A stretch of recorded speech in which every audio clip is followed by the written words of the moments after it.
Olá a todos! Hoje a gente vai estudar o núcleo.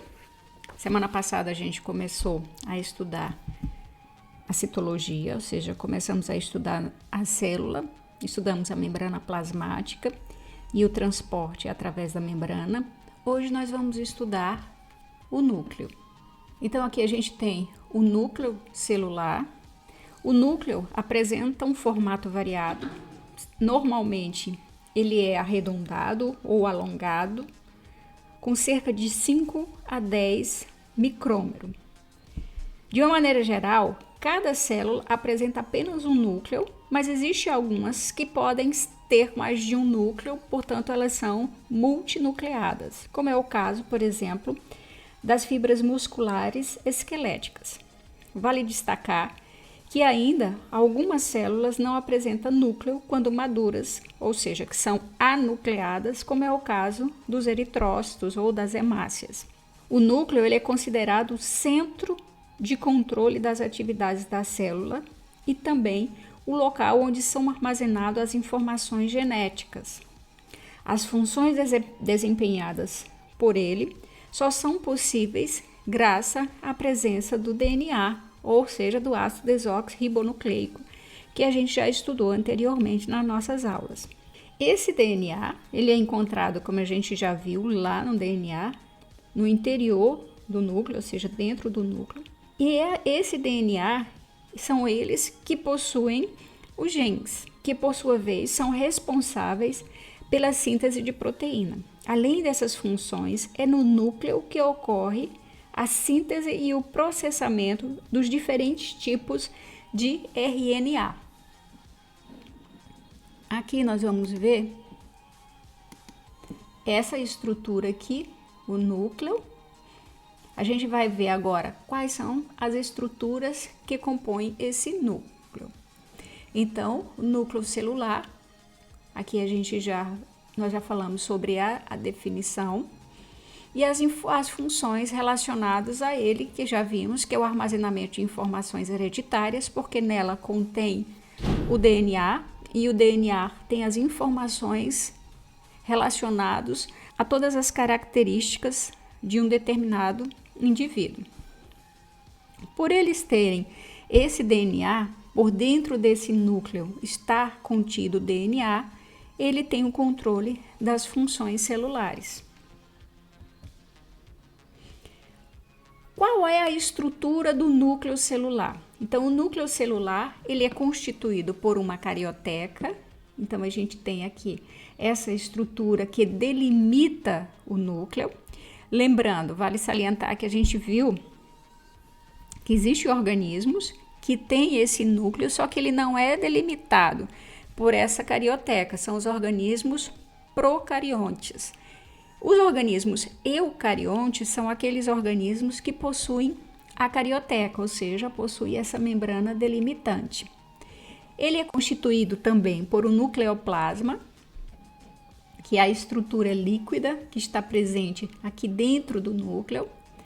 Ele é constituído pela cromatina, que são os cromossomos que a gente está vendo aqui, e ele é constituído pelo nucleolo, que é essa estrutura aqui dentro do núcleo.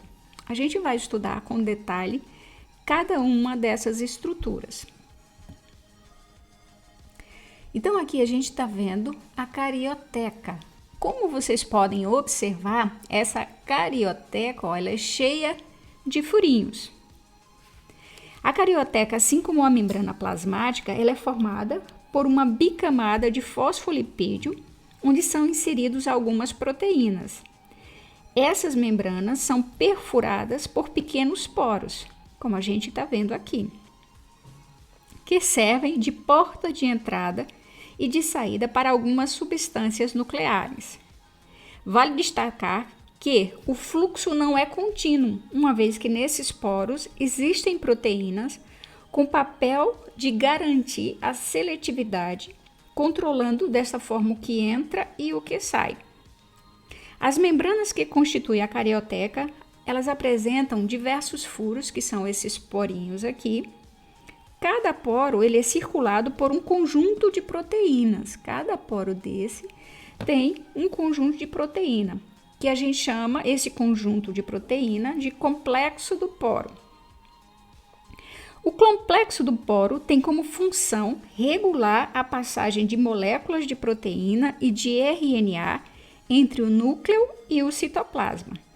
Todos os poros apresentam permeabilidade a alguma macromolécula. Então, aqui eu tenho o núcleo. Se vocês repararem, a gente acabou de estudar a membrana plasmática. Nós vimos que a membrana plasmática ela é constituída por uma bicamada lipídica. Aqui ele é semelhante. Então, essa bicamada lipídica também é formada por fosfolipídio. E olha só, ela é perfurada. Só que esses poros aqui, eles são constituídos aqui por proteínas. E a função desses poros constituídos por proteína é igual lá na membrana plasmática. A função é de selecionar. Então, essa membrana ela é seletiva também. É ela que vai controlar o que entra e o que sai, ou seja, vai controlar o fluxo de substância entre o núcleo, ou seja, entre a parte interna do núcleo e o citoplasma, onde o núcleo está mergulhado. Então, aqui a gente percebe que uma das principais funções é esse controle da saída do RNA. Então, aqui a gente tem algumas funções dessa carioteca, que é permitir a difusão de pequenas moléculas. A gente viu já isso lá em membrana plasmática, então aqui já é mais fácil entender. Transporte bidirecional, ou seja, ele tem um transporte tanto em relação intranúcleo, ou seja, dentro do núcleo, como do núcleo para o citoplasma. Proteínas são transportadas nas suas conformações nativas. Subunidades de RNA são transportadas já montadas. A gente viu que existem diferentes tipos de RNAs e esses RNAs eles já são formados dentro do núcleo, já sai montado para o citoplasma. Por que ele sai do núcleo para o citoplasma? Porque no núcleo ele é formado a partir do DNA e ele tem que ser transportado para o citoplasma, porque lá no citoplasma é onde vai ocorrer o processo de síntese proteica. E aqui nesses poros também há o controle da qualidade do RNA mensageiro. Então, existe um controle. Se ocorrer algum problema nesse RNA mensageiro, esse RNA ele vai ser destruído aqui dentro, ele não vai sair aqui da membrana por meio dessa carioteca, dessa membrana nuclear. Então, ele vai ser destruído. Então, esses poros eles são extremamente importantes por causa desse controle da qualidade desse RNA mensageiro.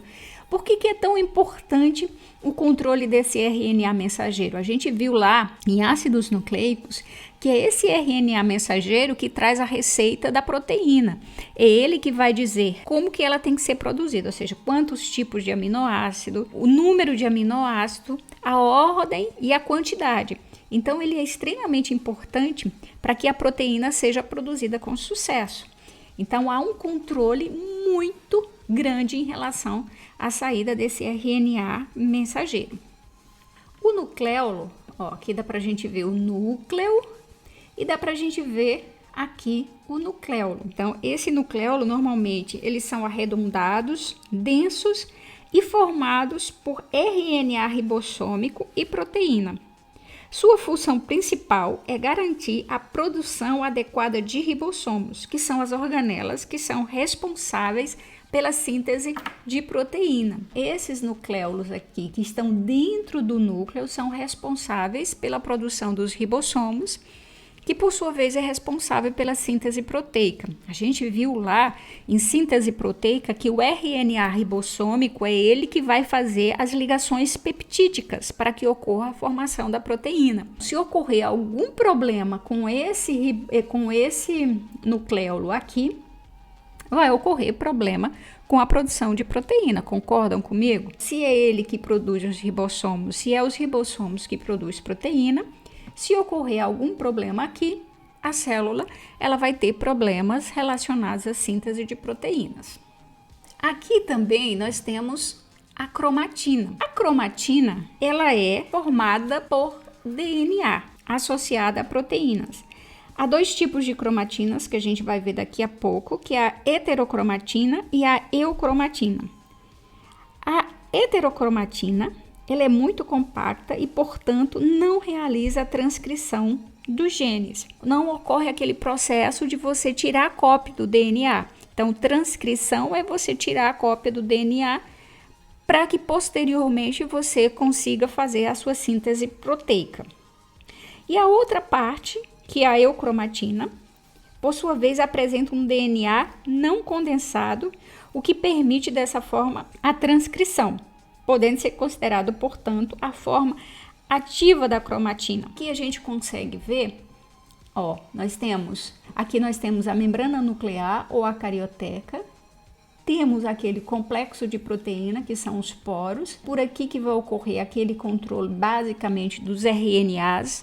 Aqui também ocorre o controle do que entra e do que sai. Assim como a membrana plasmática, essa carioteca, ela tem uma seletividade em relação a determinadas substâncias. Aqui dentro do núcleo existe a cromatina. A cromatina nada mais é do que uma molécula de DNA associada às histonas, que são as proteínas. Tem uma molécula de DNA associado a proteínas. Quais são o nome dessas proteínas? Como se chama?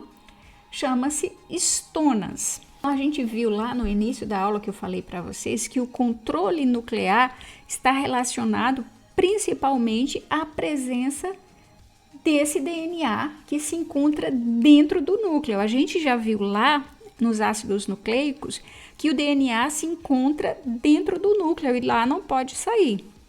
E é o DNA que tem as informações sobre o funcionamento celular.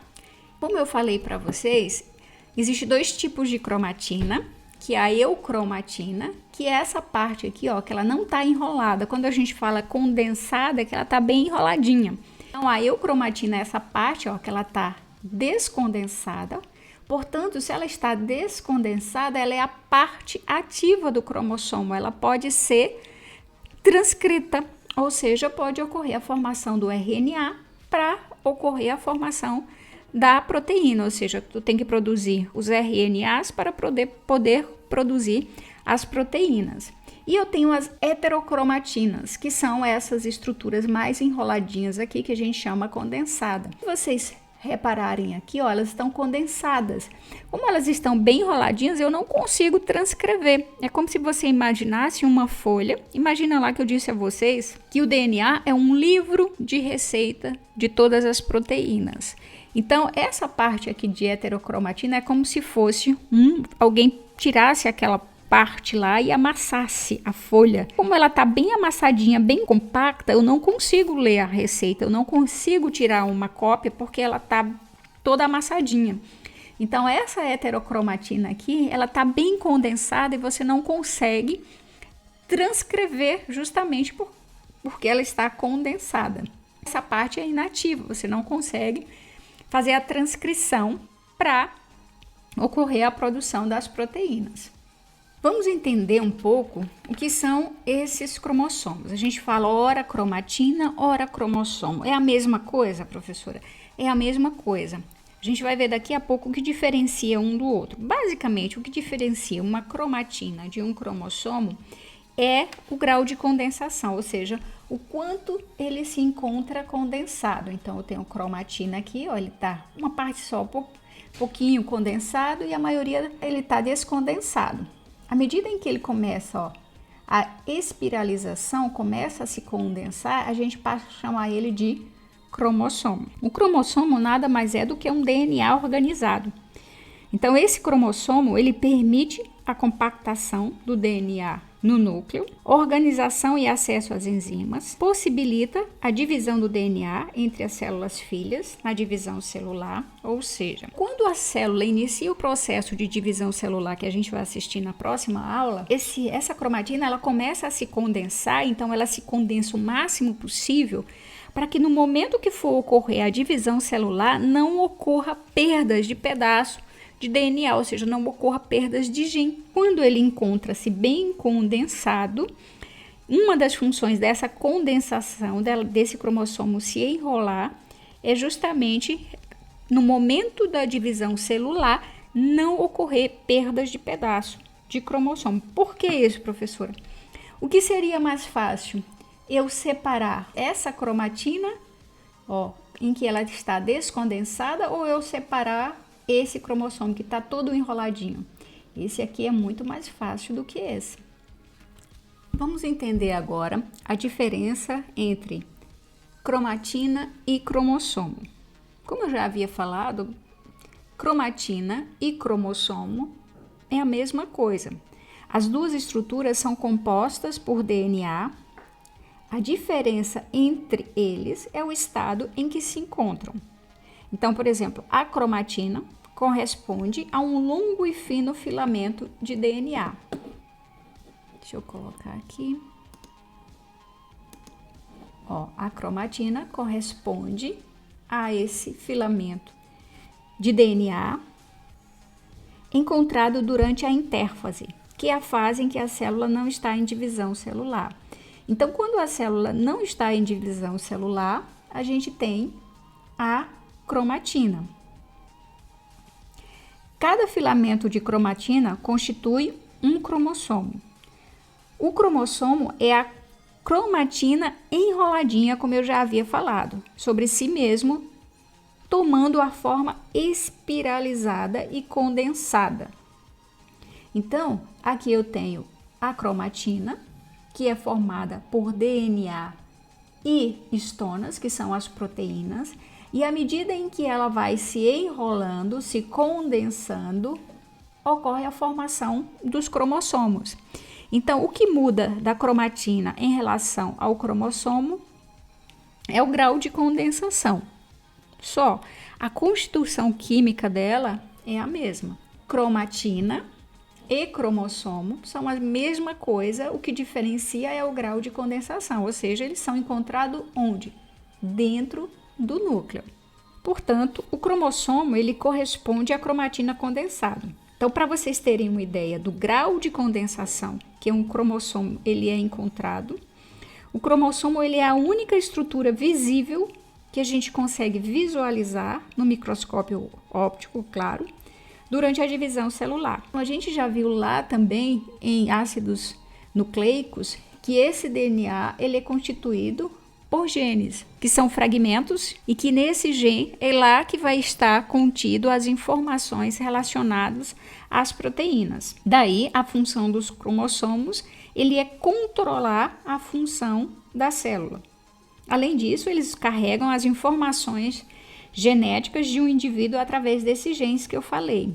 As informações genéticas, como a gente já viu, estão relacionados a esses genes que estão relacionados à produção de proteína.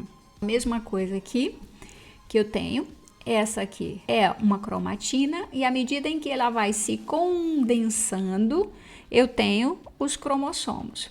A cromatina, ela se encontra no núcleo interfásico, ou seja, quando a célula não está em divisão celular, a célula inicia o processo de divisão celular, ocorre a condensação desses cromossomos. Então, a gente vai ver lá na divisão celular esses processos que eu tenho na intérfase, que eu tenho um cromossomo simples.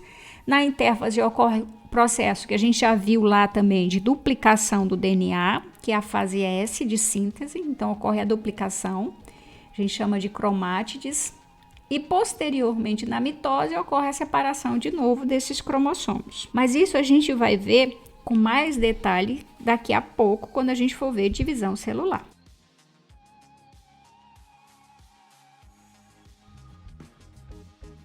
Vamos começar com o núcleo, o centro de controle da célula.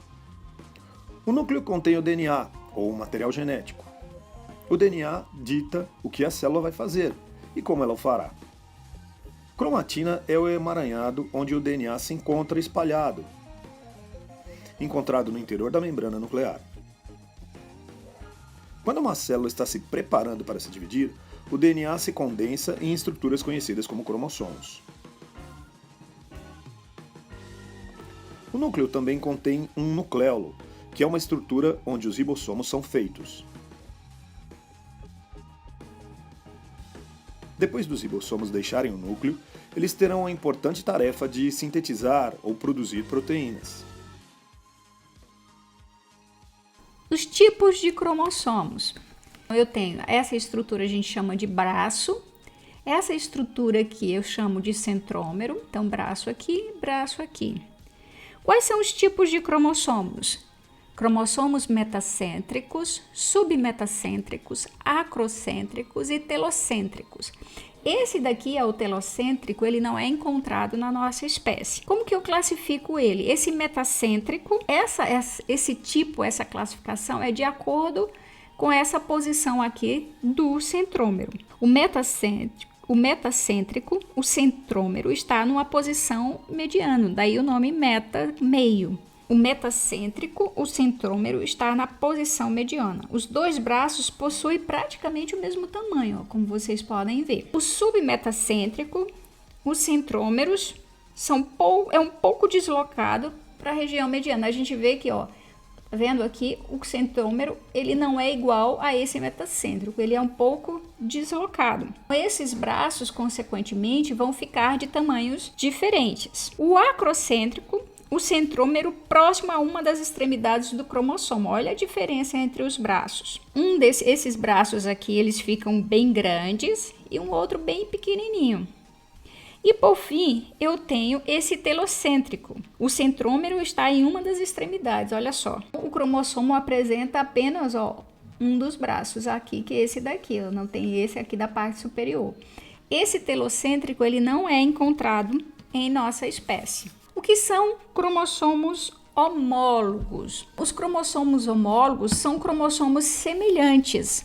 Um que nós recebemos da nossa mãe e o outro que nós recebemos do nosso pai. Então, esses cromossomos homólogos são cromossomos que têm as mesmas características em um determinado ponto. Então, eles são semelhantes, mas não são iguais. Porque eu posso ter uma mesma característica, como, por exemplo, cor de olho, mas um cromossomo pode ter um gene que vai determinar a cor de olho castanho e o outro gene pode determinar a cor de olho azul.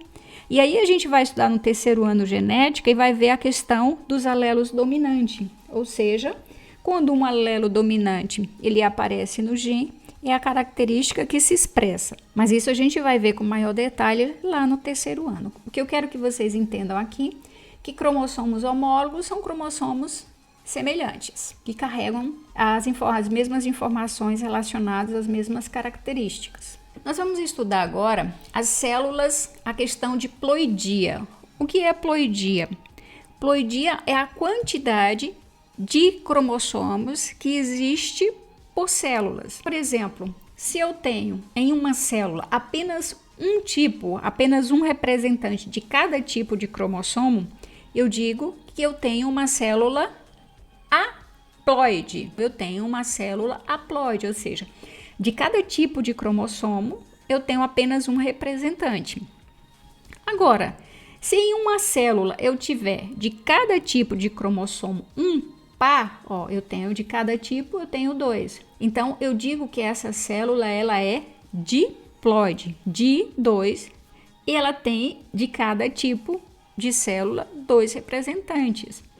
Eu posso ter também células que têm de cada tipo de cromossomo, ele tem 3 cromossomos, ou seja, ele tem um trio aqui, ó. Eu tenho 1, 2, 3. Então, desse tipo de cromossomo, eu tenho 3. A mesma coisa aqui. E eu posso também, ó, ter cada tipo 4. Isso aqui a gente chama de poliploidia, ou seja, quando você tem de cada tipo de cromossomo mais de 2 representantes, ou seja, mais de 2, mais de um par. O que são células haploides? As células chamadas haploides são aquelas que apresentam apenas um conjunto cromossômico, como eu falei. Ou seja, de cada cromossomo, de cada tipo de cromossomo, eu tenho apenas um representante. Nessas células não são encontrados os cromossomos aos pares, portanto, não ocorrem cromossomos homólogos. O número de cromossomos em um conjunto é representado por N. E por essa razão, as células haploides também são representadas apenas pela letrinha N, ou seja, N é o número de cromossomos. No caso de nós, seres humanos, as nossas células haploides são nossos gametas. Quem são os gametas? Os espermatozoides e os óvulos. Os espermatozoides e os óvulos, cada uma dessas células, que a gente chama de gameta, possui apenas 23 cromossomos, ou seja, são células haploides. Professora, todas as nossas células são haploides? Não, ao contrário. todas as células do nosso corpo são diploide, exceto esses dois tipos. No caso, se for menina, a única célula dela que é haploide é o óvulo.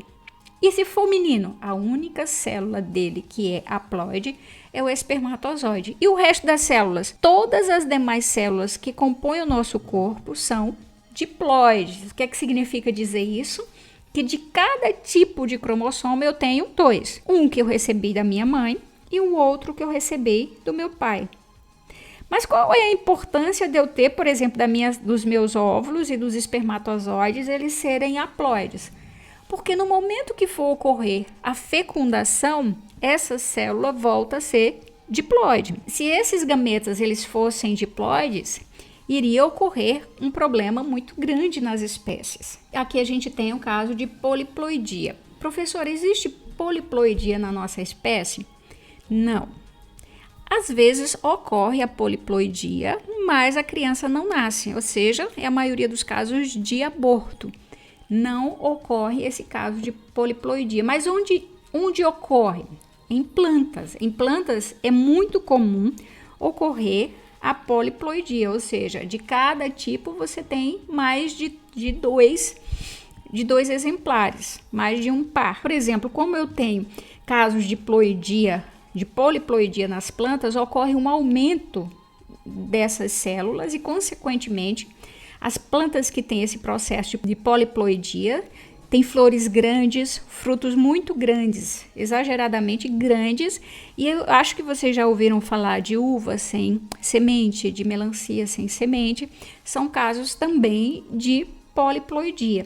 Só que essa poliploidia, ela traz, vamos dizer assim, um efeitozinho colateral, que é a baixa produtividade. Normalmente essas espécies, elas são estéreis. Banana também é um caso de poliploidia.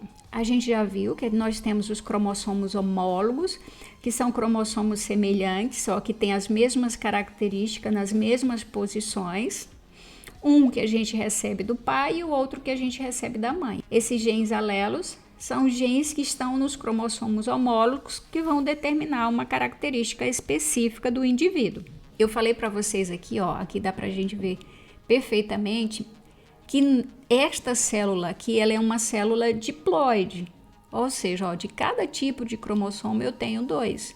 Ó, no tipo 2 eu tenho 2 cromossomos, no tipo 3 eu tenho 3 cromossomos, no tipo 4 eu tenho 2, no tipo 5 eu tenho 2, no tipo 6 2, e assim sucessivamente, ou seja, de cada tipo de cromossomo eu tenho um par. Então, um cariótipo é o conjunto de cromossomos de uma espécie. Esse aqui é da nossa espécie e representa uma menina. Desta forma, o cariótipo humano ele possui 23 pares de cromossomos em organismos diploides. As células somáticas a gente conhece como um indivíduo é diploide quando eu tenho, deixa eu colocar aqui uma caneta, a gente representa um organismo diploide assim, ó, 2N. Porque de cada tipo de cromossomo, ele tem 2 cromossomos. Nós temos quantos tipos de cromossomos? Nós temos 23 tipos de cromossomos. Só que desses 23 tipos de cromossomos, eu tenho quantos? Eu tenho 2. Então, na verdade, eu tenho quantos cromossomos? 46. Tipos eu tenho 23, mas de cada tipo eu tenho 2. Então, eu tenho 46 cromossomos na minha célula diploide. E quantos cromossomos eu tenho na minha célula haploide, no meu gameta? Então, eu tenho N. Tenho quantos? 23. Isso aqui, esse 23 aqui, é no meu gameta, que é a única célula que é haploide. Todas as demais células, elas são diploide, exceto os gametas. Quando ocorre alguma variação ou no número de cromossomos, ou no formato do cromossomo, no tipo de cromossomo, ocorre variações no cariótipo. Por exemplo, eu tenho diferentes tipos de cromossomo, eu tenho, ó, tá vendo? Eu tenho diferentes, eu tenho metacêntrico, eu tenho submetacêntrico, eu tenho diferentes tipos de cromossomos. Cada ordem dessa, ó, cada grupo desse, eu tenho um tipo específico, eu tenho uma quantidade específica e eu tenho um formato específico de cromossomos. Então, se ocorre alguma variação no número, no tipo e no formato desse cromossomo, ocorre uma variação no meu cariótipo. Por exemplo, é a síndrome de Down. Então, a síndrome de Down, o indivíduo, no lugar de ter 2 cromossomos, nesse grupo 21, ele vai ter 3. Eu tenho a trissomia do 21. Ele tem um cromossomo a mais. Então, no lugar dele ter 46 cromossomos, ele vai ter quantos cromossomos? 47. Por exemplo, o indivíduo que tem uma síndrome de Klinefelter, ele vai ter também 47 cromossomos. Ele vai ter um Y aqui a mais. Ele vai ter também uma trissomia. Isso aqui é a síndrome de Down. Isso aqui é a síndrome de Klinefelter, que a gente chama de hermafroditismo. Normalmente se estuda esse cariótipo para verificar algumas dessas anomalias, que a gente chama de alterações cromossômicas, em alguns livros chama de aberrações cromossômicas também. Aqui é a mesma coisa do cariótipo, os diferentes tipos. Aqui nesse caso nós temos já um homem, né? Nós temos o cromossomo XY. É importante lembrar que nós temos os cromossomos que são autossômicos e os cromossomos que a gente chama cromossomos sexuais. Esses aqui que eu falei para vocês, ó, esse aqui é o cromossomo sexual. E o nome e o resto são todos autossômicos. Então todos esses aqui, ó, são cromossomos autossômicos. E esse cromossomo sexual. Pode ocorrer alterações tanto nesses cromossomos autossômicos, como pode ocorrer alteração nesses cromossomos. Por exemplo, eu posso ter a síndrome de Turner, que é aqui. Eu posso ter uma síndrome de Patau, de Edwards, que é aqui, de Down, que são em cromossomos autossômicos. Aqui nós vamos estudar o que é o genoma. Qual é a importância de conhecer o genoma de um organismo? O que é o genoma? Na verdade, o genoma ele é o estudo da constituição gênica de um indivíduo. Ele vai estudar quais são os genes que são encontrados naquele indivíduo. Qual é a importância de eu estudar essa constituição gênica? Por exemplo, na nossa espécie, ela é extremamente importante para você conhecer ou prevenir determinados tipos de doenças. Você fazendo esse estudo desses genes, você consegue, por exemplo, dizer se uma pessoa ela tem predisposição para ter um câncer de mama, para ter um câncer de útero, para ter um câncer de pulmão. A gente consegue prever com um certo tempo se esse indivíduo ele pode ter ou não, ou pode vir a desenvolver ou não uma doença.